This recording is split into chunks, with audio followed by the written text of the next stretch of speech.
አሰላሙ አለይኩም ወራህመቱላሂ ወበረካቱ። ሰላም ሰላም የኢብሮ ሚዲያ ቤት ተከታታዮች እንደምን አላችሁ? እኔ ያለሁኝ አልሐምዱሊላህ ሁሉም ሰላም ነው። ዛሬ በአዲስ ቪዲዮ ብቅ ብያለሁኝ። እንግዲህ ዛሬ የማሳያችሁ ነገር ቢኖር ስልካችንን እስከዛሬ የምናነሳው ወደ ጎን እያንሸራተትን ነው። አዲስ ነገር አለ። ስልካችንን ለማንሳት አንዲት ሴቲንግ በማስተካከል ብቻ በድምጽ መጨመሪያው ወይም በላይኛው በተን የድምጽ መጨመሪያ በመጫን ብቻ ስልካችንን ማንሳት እንችላለን ማለት ነው። ስለዚህ ወደ ጎን ማንሸራተት አያስፈልገንም። ስልካችንን በቀላሉ ማንሳት እንችላለን ማለት ነው። ይህ ነገር ምንድነው? አንድ ሴቲንግ ብቻ በማስተካከል ነው ማንሳት የሚቻለው ማለት ነው።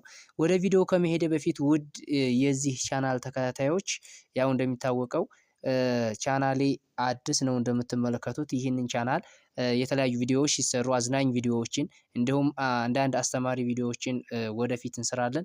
ሰብስክራይብ በማድረግ የቻናሉ ቤተሰብ ይሁኑ። እንዲሁም ደግሞ ኮሜንት ካላችሁ ኮሜንታችሁን በኮሜንት መስጫው ላይ ይጻፉልኝ። እንዲሁም መሰራት ያለበትን ቪዲዮ ብላችሁ የምታስቡትን ኮሜንት ላይ እንድታስቀምጡልኝ ጠይቃችኋለሁ። በቀጥታ ወደ ቪዲዮ ወስዳችኋለሁኝ። እንግዲህ ይህንን ቪዲዮ ምንድነው ስልካችንን ስናነሳ በላይኛው በተን እንዴት ማንሳት እንችላለን የሚለውን ነው ማሳያችሁ። በቀጥታ ሴቲንግ ስልክ መደወያ አፕሊኬሽኗ ላይ ትገቡና ሴቲንግ ምልክት አለ እዚህ ጋር 3 ነጠብጣብ አለች። ያቺን 3 ነጠብጣቧን ጫን ትላላችሁ። እሱን ስትጫን በዚህ መልኩ የሴቲንግ ምልክቶች ይደረደራል። ሴቲንግ የሚለውን ትጫናላችሁ ታች መጨረሻ ሶስተኛው ላይ። ከዛም በመቀጠል እነዚህ ሴቲንግ የሚለውን ስትጫኑ የተለያዩ የሴቲንግ ማስተካከያዎች አሉ። እነዛን የሴቲንግ ማስተካከያዎች እያነበባችሁ ትወርዱ ነው ወደታች አንሰሪንግ ኤንድ ኢንዲንግ ኮልስ የሚል አለ። እሱን በቀጥታ ትጫናላችሁ ማለት ነው። ከዛን ስልካችንን እንዴት የላይኛውን በተን በመጫን ማንሳት እንዳለብን አሳያችኋለሁኝ። ሪድ ኮል ኔምስ አላውድ የሚለው ይሄም አለ። ይሄ የሚስተካከል ይሄንን ከዚህ በፊት ቪዲዮ ላይ ሰርች ያሏችኋለሁ እሱን ማየት ትችላላችሁ።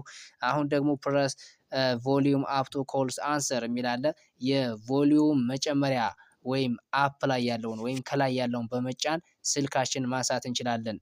ይሄ ኦፍ ነበረ ኦን የሚለውን አድርገን ወይም አበርተን ስልካችንን ማንሳት እንችላለን ማለት ነው። ይህንን ይመስላል ቪዲዮዬ። ወሰላሙ አለይኩም ወራህመቱላህ ወበረካቱሁ።